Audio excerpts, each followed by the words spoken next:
आज मैं आप लोगों को इस वीडियो में मैं आप लोगों को गुणनखंड बताऊंगा, यानी कि फैक्टराइजेशन बताऊंगा। फैक्टराइजेशन मतलब किस प्रकार से होता है, किस तरीके से होता है और उसमें क्या क्या सावधानियां करनी होती हैं। तो फैक्टराइजेशन यानी गुणनखंड जो करना है हमको, किस तरह से करना है, ये चीज़ आज हम इस वीडियो में जो है सीखेंगे। तो ये आपका होता है यानी कि फैक्टराइजेशन।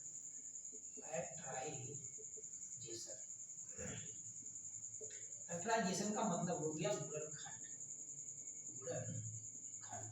तो गुणनखंड में होता क्या है, जैसे मान लीजिए कोई भी बहुपद आपको दिया गया है, कोई भी पॉलिनोमियल दिया गया है, तो उसका गुणनखंड जो है हम किस प्रकार से करेंगे ताकि जो है हमारा गुणनखंड जो है आसानी से हो सके।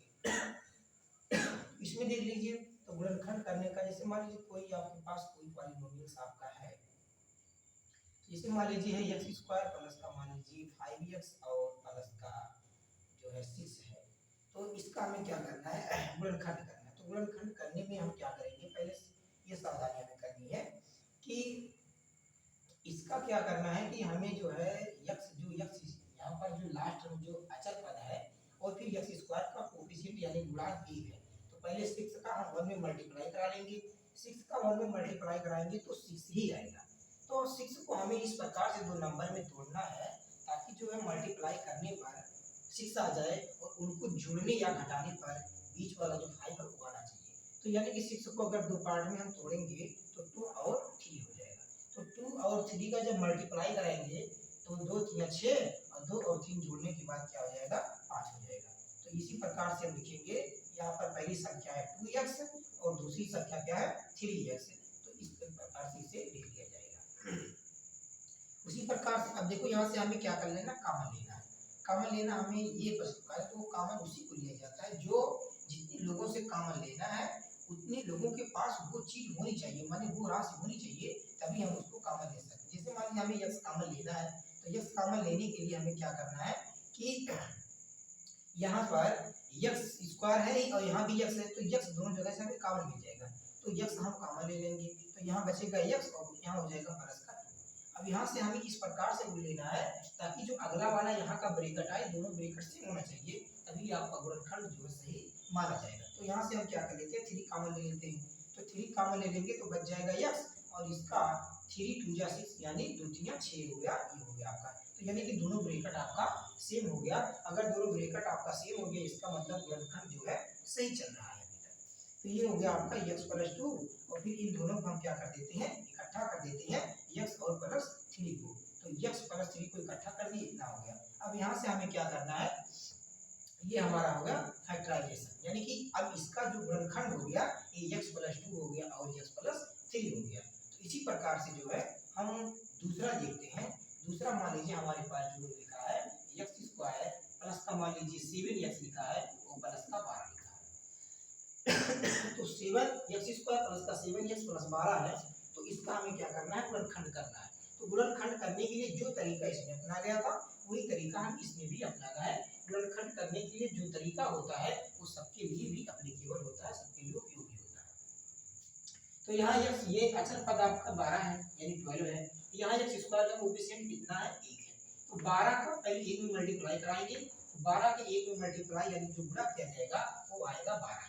तो 12 को हमें दो पार्ट में तोड़ लेना है।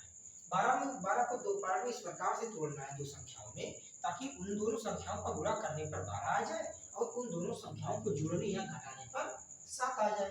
तो हम 12 को दो पार्ट में इस प्रकार से तोड़ेंगे, पहले तो कर देंगे 3 और दूसरी को कर देंगे 4।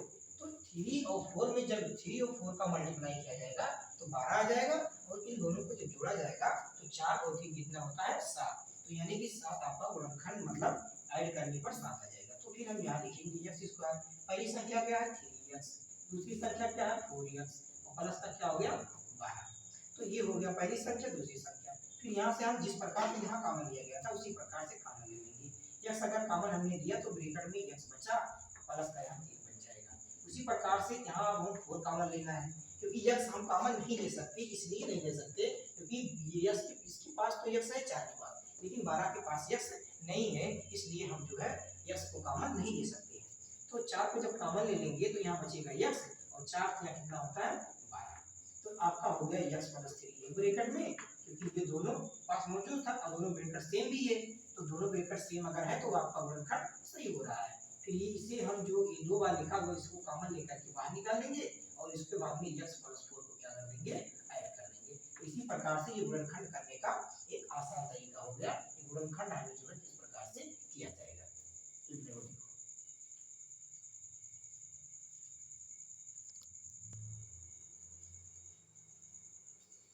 इसी के बाद अब दूसरा गुणनखंड इसी प्रकार से हम बताएंगे। जो दूसरा गुणनखंड आपको बताया जाएगा इसी प्रकार से। तो गुणनखंड करते समय गुणनखंड करने का जो नियम है, ये नियम इसी प्रकार से है। तो अब यहाँ पर ये देखना है, मान लीजिए दूसरा अगर हम लिखते हैं, मान लीजिए हमने लिख दिया कि x² प्लस का 9x और प्लस का 20, है ना। तो इस प्रकार से लिख लिया हमने x² प्लस का 9x प्लस का 20। तो 20 का यहाँ x² का गुणा 1 है, तो 20 यानी 20 का 1 में गुणा कराएंगे तो 20 आएगा। तो 20 को हमें क्या करना है, दो पार्ट में तोड़ लेना है। 20 को दो पार्ट में जब हम तोड़ेंगे कि इस प्रकार से तोड़ेंगे कि दोनों का गुणा करने पर 20 आ जाए और जोड़ने या घटाने पर बीच वाली संख्या आ जाए। तो इसी प्रकार से क्या करना है, तो हम इसे पहले 4 में तोड़ लेंगे और 4 और 5 में तोड़ लेंगे। 4 5 हो जाएगा 20 और 4 और 5 को जोड़ेंगे तो क्या हो जाएगा 9। तो इस प्रकार से यहाँ देख लीजिए।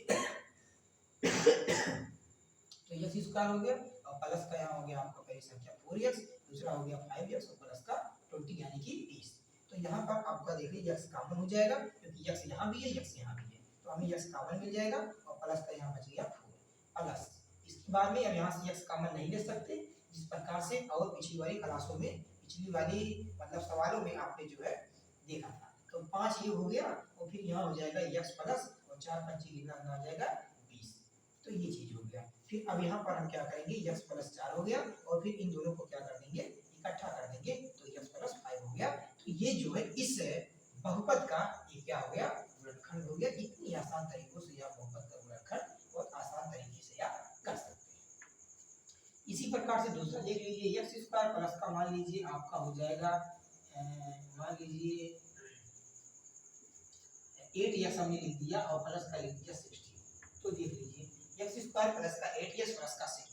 अब 16 का हम क्या करेंगे, यानी 16 का 1 x² का गुणा जो 1 है उसमें गुणा कराएंगे, तो 16 का 1 में गुणा कराने पर 16 ही जाएगा। तो 16 को दो पार्ट में हमें क्या कर लेना है, तोड़ लेना। 16 को जब हम दो पार्ट में तोड़ेंगे तो यहाँ से दोनों प्रकार से इस प्रकार तोड़ेंगे कि जोड़ने या घटाने पर बीच वाला 8 आना चाहिए और गुणा करने पर 16 आना चाहिए। तो इस प्रकार से 4 का 4 से जब गुणा कराएंगे तो 16 16 आ जाएगा और 4 4 जोड़ेंगे तो 8 आ जाएगा।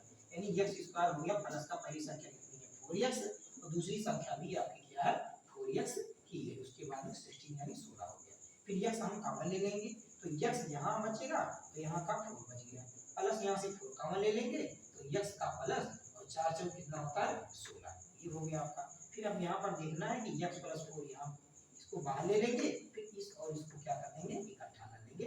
तो इसी प्रकार से जो है ये गुणनखंड करने का जो है बहुत आसान तरीका है, जिसको आप गुणनखंड बहुत आसानी से सीख सकते हैं।